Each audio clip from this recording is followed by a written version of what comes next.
Bismillahirrahmanirrahim. Assalamualaikum warahmatullahi wabarakatuh. Alhamdulillah, wassalatu wassalamu ala rasulillah Muhammad ibni Abdullah wa ala alihi wa sahbihi wa mawala, la hawla wa la quwwata illa billah. Hadirin yang dimuliakan Allah subhanahu wa ta'ala, terkadang kita selalu bertanya di dalam diri kita, kenapa doa kita tidak pernah diterima oleh Allah subhanahu wa ta'ala? Atau kenapa kok doa kita belum dikabul oleh Allah subhanahu wa ta'ala? Oh, ternyata ini penyebab kenapa doa kita belum dikabul oleh Allah subhanahu wa ta'ala.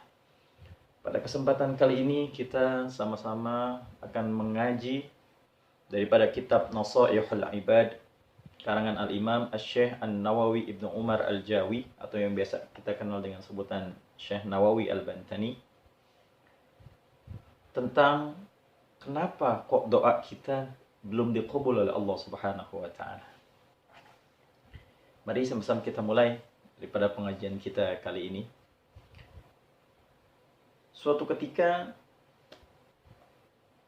Ibrahim bin Adham, Syekh Al-Imam Ibrahim bin Adham, ketika itu dia sedang berjalan di pasar. Dan ketika di pasar beliau bertemu dengan orang-orang ramai dan orang-orang mengurumuni dia. Kenapa orang-orang mengurumuni dia? Karena orang-orang tahu beliau itu adalah salah satu sufi. Beliau adalah salah satu wali min auliyaillah. Beliau itu dulunya raja. Tetapi beliau meninggalkan kerajaannya demi berdakwah kepada Allah Subhanahu wa taala. Dia ingin menjadi seorang sufi. Yang ada di benaknya hanya Allah subhanahu wa ta'ala. Maka beliau meninggalkan kerajaannya dan beliau fokus untuk berdakwah. Nah, ketika beliau berada di tengah pasar, dikerumuni orang, orang-orang bertanya kepada beliau, "Wahai Tuan Syekh, bukankah Allah subhanahu wa ta'ala berfirman, Udu'uni astajib lakum?" Yang artinya, doalah kepadaku, mintalah kepadaku, maka niscaya akan aku kabulkan doa-doa. Itu janjinya Allah subhanahu wa ta'ala. Lalu orang-orang bertanya, saya sudah berdoa Tuan Syekh kepada Allah subhanahu wa ta'ala, tapi kenapa kok belum dikabul oleh Allah subhanahu wa ta'ala? Lalu Ibrahim bin Adham berkata kepada jamaah yang bertanya, dia bilang, matat qulubukum min asyrati asya. Yang menyebabkan daripada tertolaknya doa kita kepada Allah subhanahu wa ta'ala karena sebab hati kita sudah mati. Apa yang menyebabkan kematian daripada hati kita? Dibilang kata Ibrahim bin Adham, matat qulubukum min asyrati asya. Matinya hati kita itu karena ada 10 penyebabnya. Yang pertama, araftumullah walam tu'addu haqqahu.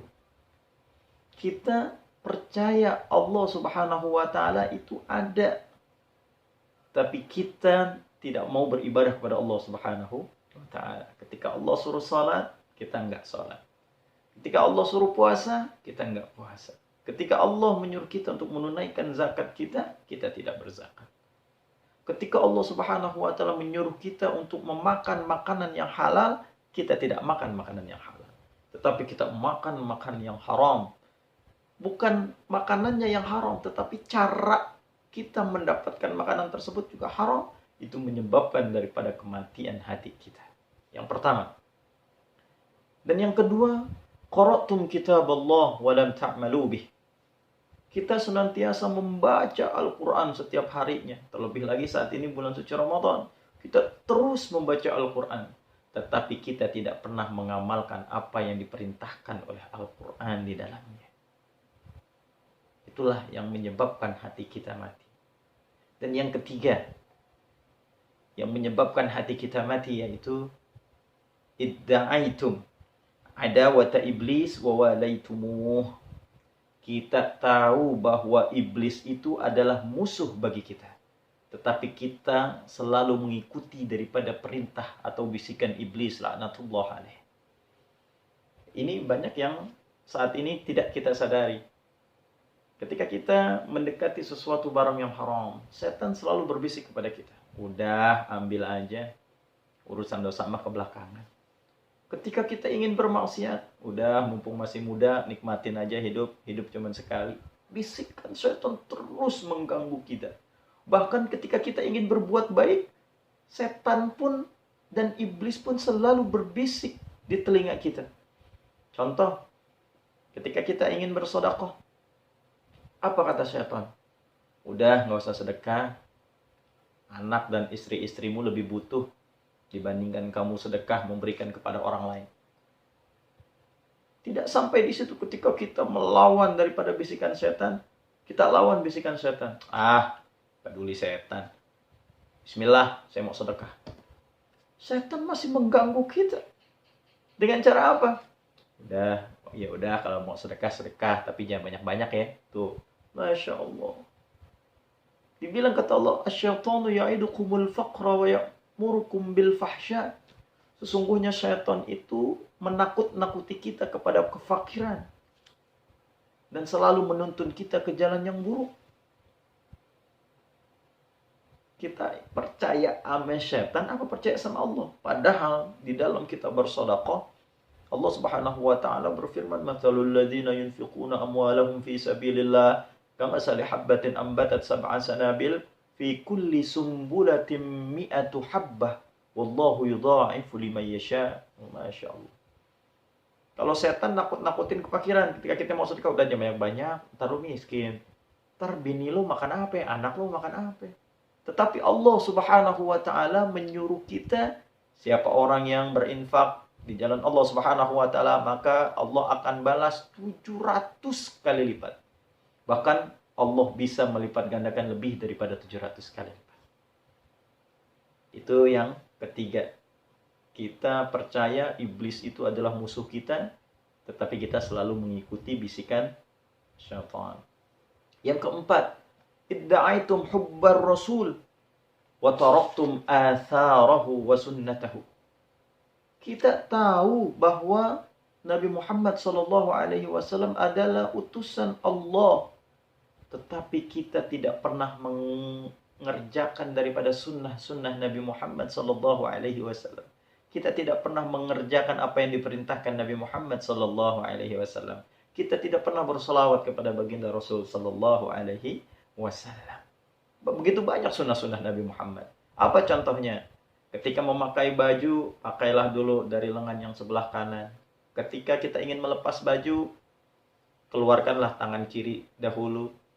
Ketika kita mau masuk kamar mandi, masuklah kita ke kamar mandi dengan kaki yang kiri, dengan membaca doa.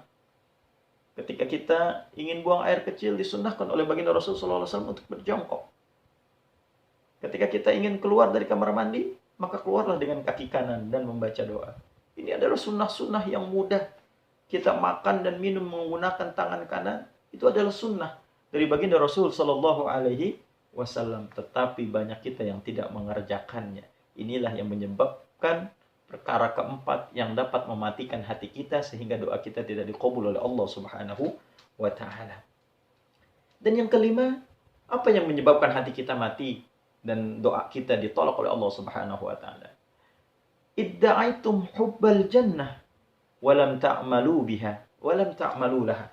Kita tahu surga itu ada, tetapi kita tidak pernah mengerjakan pekerjaan ahli-ahli surga. Apa pekerjaan ahli surga? Banyak pekerjaan ahli surga. Ibadahnya diperhatikan, sedekahnya diperhatikan. Tidak pernah menyakiti sesama makhluknya Allah Subhanahu wa taala. Itu adalah amalan-amalan ahli ibadah.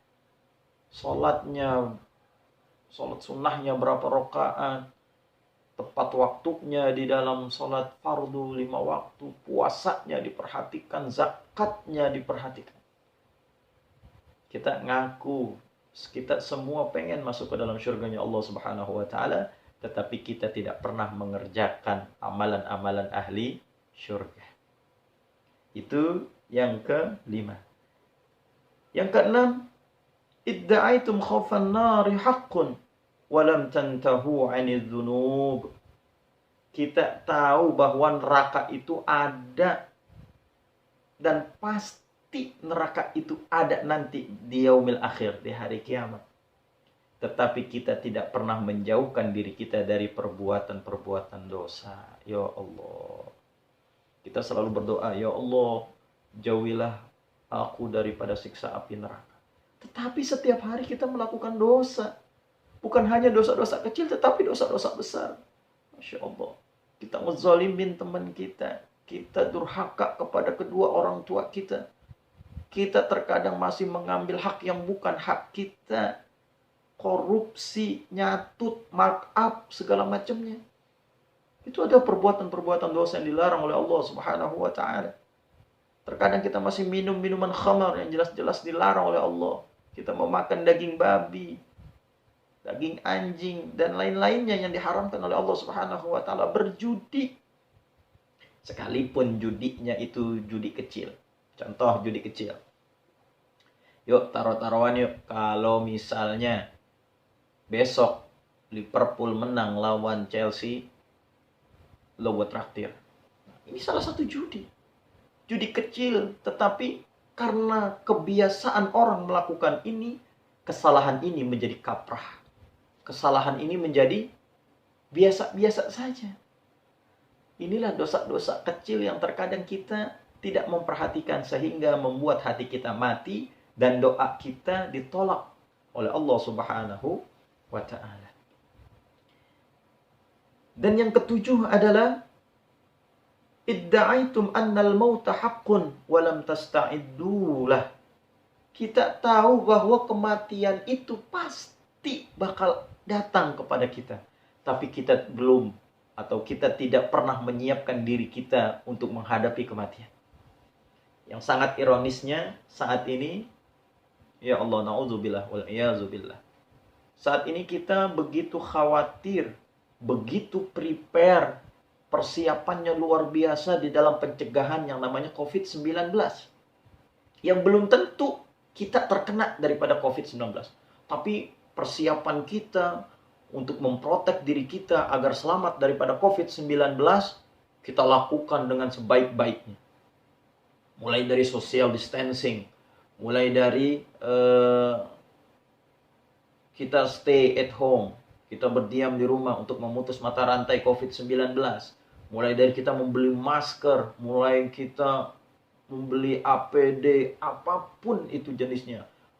Berlomba-lomba mencari obat penangkal COVID-19. Kita lakukan itu agar kita selamat daripada COVID-19.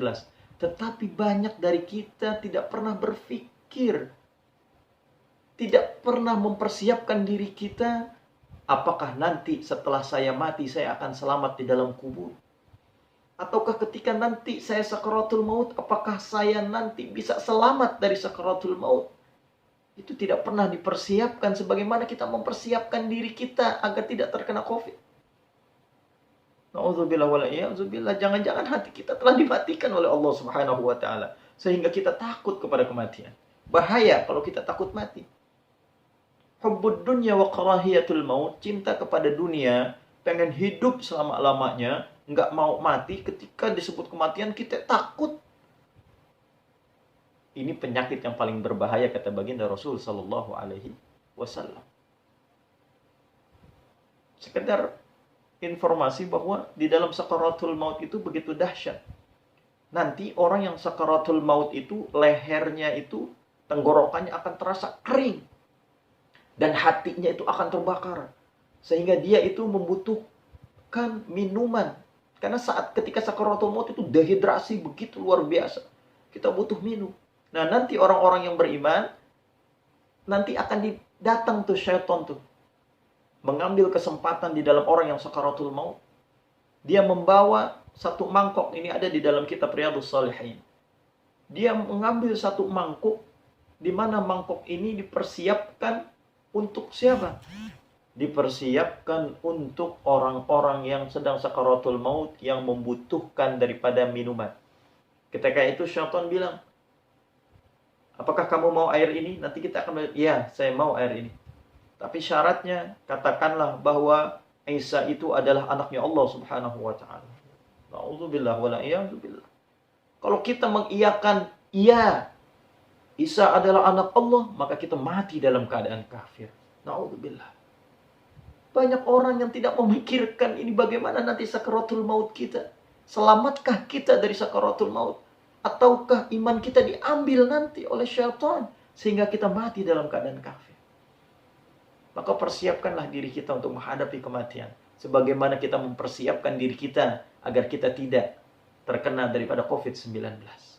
Itu adalah yang ketujuh yang menyebabkan hati kita mati. Yaitu kita percaya bahwa kematian itu ada, tetapi kita belum mempersiapkan diri kita untuk kematian kita. Dan yang kedelapan, nah ini yang sangat sering kita lakukan. Ishtaghaltum bi ghuyubi ghairikum wa taraktum uyuba anfusikum. Dibilang, ishtaghaltum bi uyubi ghairikum. Kita sibuk sama aibnya orang-orang lain. Kita sibuk dengan aibnya saudara-saudara kita. Tetapi kita lupa dengan aib kita sendiri. Masya Allah. Subhanallah. Na'udzubillah wal'iyadzubillah. Jadi kan kita banyak nih. Kita merasa diri kita paling benar. Diri kita paling ho'oh. Diri kita udah paling hebat, paling jago. Seolah-olah kita nggak punya dosa, nggak punya aib. Kita ngomongin tuh orang tuh. Kita ngomongin. Tuh si Fulan bin Fulan tuh. Kerjaannya begitu-begitu aja tuh. Kita nggak tahu padahal apa yang dia kerjakan. Kita buka aibnya. Tuh kemarin tuh dia tuh begini, begitu. Masya Allah. Kita selalu buka aib orang tetapi kita lupa dengan aib kita sendiri. Ini bahaya nih. Kalau kita yang ngebuka aib orang, kita ngomongin orang, ya Allah dosanya gede. Dibilang kata Nabi ada dosa yang lebih besar daripada dosa zina. Yaitu dosa ghibah. Ngomongin saudara kita. Terlebih lagi membuka aibnya. Kalau udah ghibah udah pasti buka aib. Jarang kalau orang ghibah ngomongin kebaikannya itu jarang. Biasanya orang ghibah ngomongin keburukannya. Allah Subhanahu wa taala berfirman, "Wala yaghtab ba'dukum ba'dha, ayuhibbu ahadukum ay ya'kula lahma akhihi mayyitan fakarihtumu." Kata Allah Subhanahu wa taala, hindarkanlah olehmu itu ghibah. Kenapa? Karena ghibah itu laksana engkau memakan bangkai saudaramu sendiri. Tidakkah kamu jijik?